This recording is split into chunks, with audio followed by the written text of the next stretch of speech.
I think what I'd like to talk about today is believability, and I think some of the tricks that these games use is by using notes, by using audio logs and videos and little pieces of paper on the ground and posters on the wall and little burnt books and all this kind of stuff. And I think great horror games need to have these notes lying around to help with the believability. And you may ask, why is this? Okay, so the reason why having notes lying around in horror games is so vitally important is because the notes provoke the imagination in the player, and they can imagine the world being bigger than it actually is. And I think a feeling of scale and scope is very important in horror, to try and feel like the player's being overwhelmed by the scenario.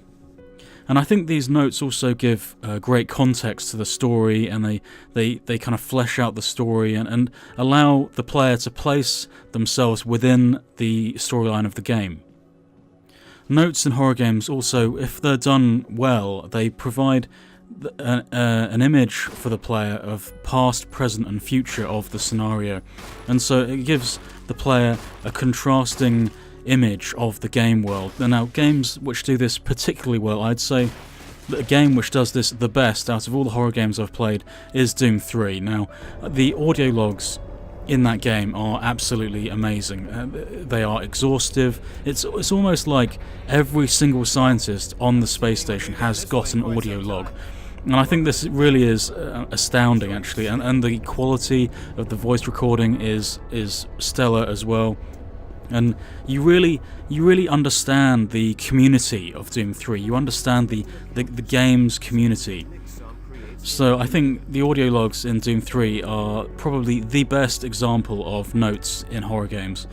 And Resident Evil does this, not to the same extent, but they've got diaries, they've got books, they've got little notes lying around, which are very important, scientist notes. And Fear also does this very well. With the answer phone messages, also does that very well. And I think these notes enable the player to imagine the world bigger than it actually is, really. And like I said, it's the scope, it's the scale, it's very important with horror. And then I'd also like to say what helps with believability is the visuals. Now, the visuals are very, very important as well in creating that illusion. In games like Alien Isolation and Bioshock, they create this amazing, rich visual world for the player to enjoy, and it just sucks you in. And the world created in Alien Isolation is second to none. It's probably one of the greatest horror environments I've seen. And also, I think the mechanics of weaponry in horror games is very important. For example, I mean, one example I can think of is in System Shock 2, how there is this inconsistency in the game, because to kill a hybrid with a wrench will take you 2 hits, whereas to kill the same hybrid with a pistol will take 5 hits. Now, this doesn't, in terms of consistency, this doesn't work very well. Is the game saying that bullets are less damaging than a wrench? I mean, it doesn't make any sense at all.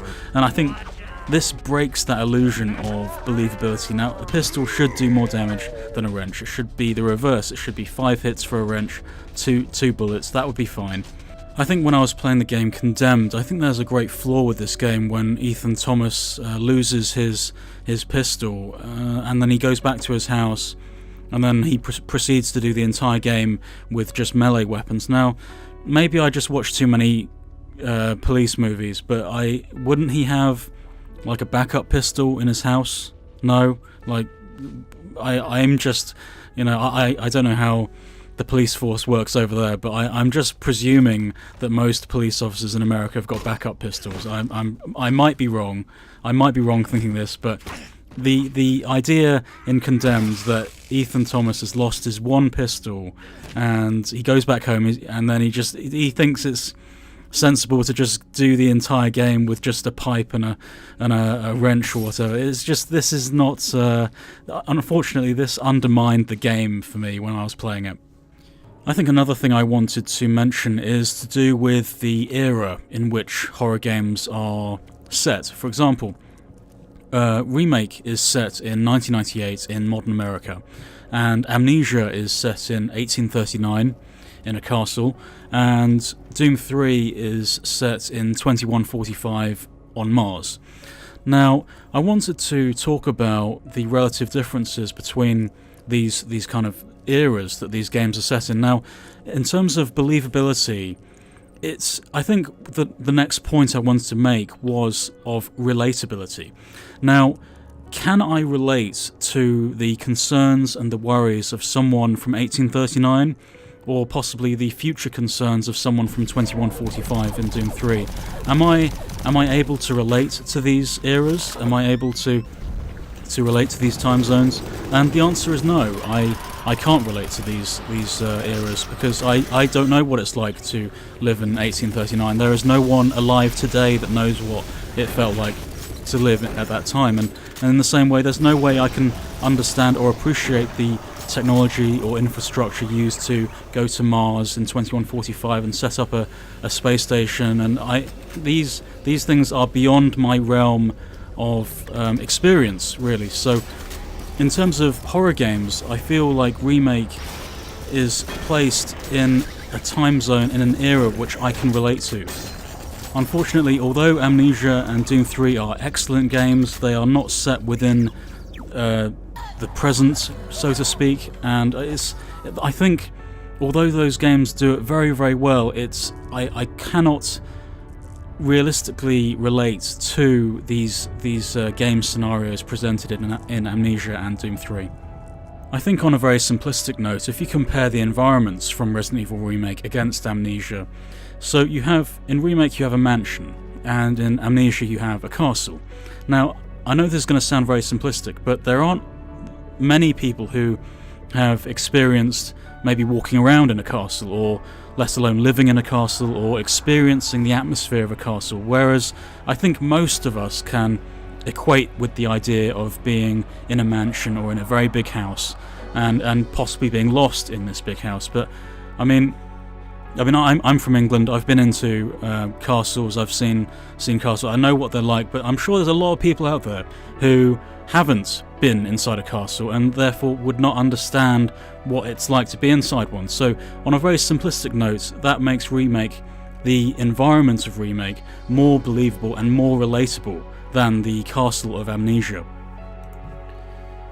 I think in a game called Stalker, it tries to go for this realistic approach with the item inventory system, where if you carry too much stuff, it's going to make you more tired as you run along, and you won't be able to run as fast. And fair enough, that's an okay system, but I think if they really were trying to be realistic, I mean, you can still carry mountains of stuff. I mean, before you just can't move. I mean, you can carry. I mean, there was at one point in the game I had like 1,000 rounds of pistol ammunition and hundreds of rounds of AK ammunition. I had multiple assault rifles. I had body armor.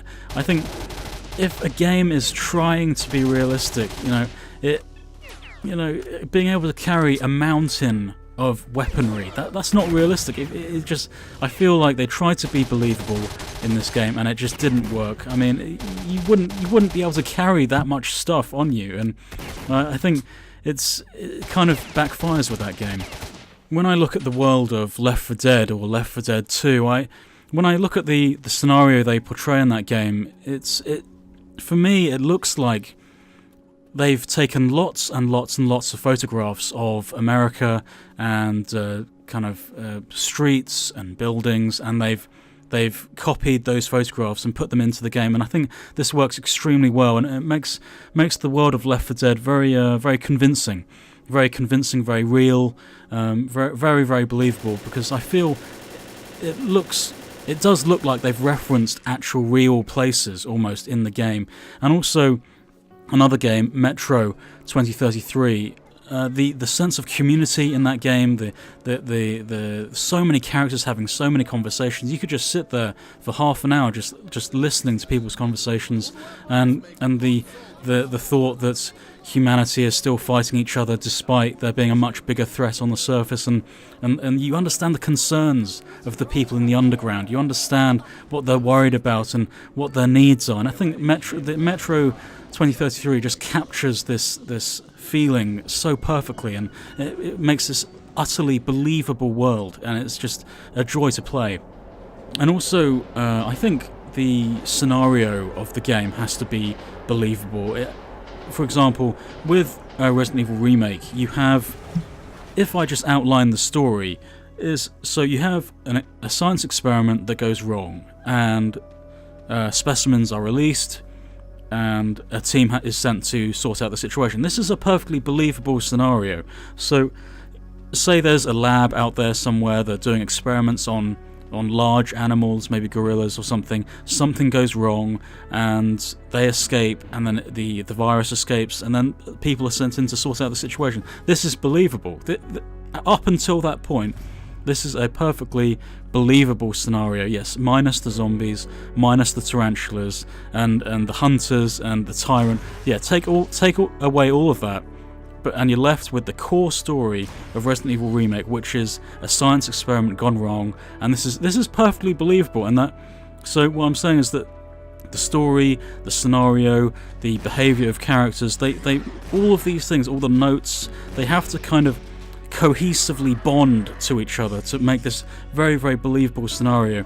And I feel like this combination comes together very, very well in Remake, with the story, the environments, the notes, the community of the game world, and the visuals are outstanding.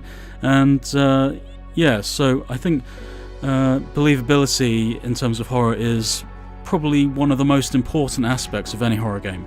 And ultimately, if you have a scenario which is more believable, then you're left with an experience which is far scarier and a much more successful horror game. Okay, so that's the end of the video. Hope you enjoyed it. Don't forget to comment, rate and subscribe. You can tweet me at thehorrorofvg, or you can see my blog at thehorrorofvideogames.com. See you next time.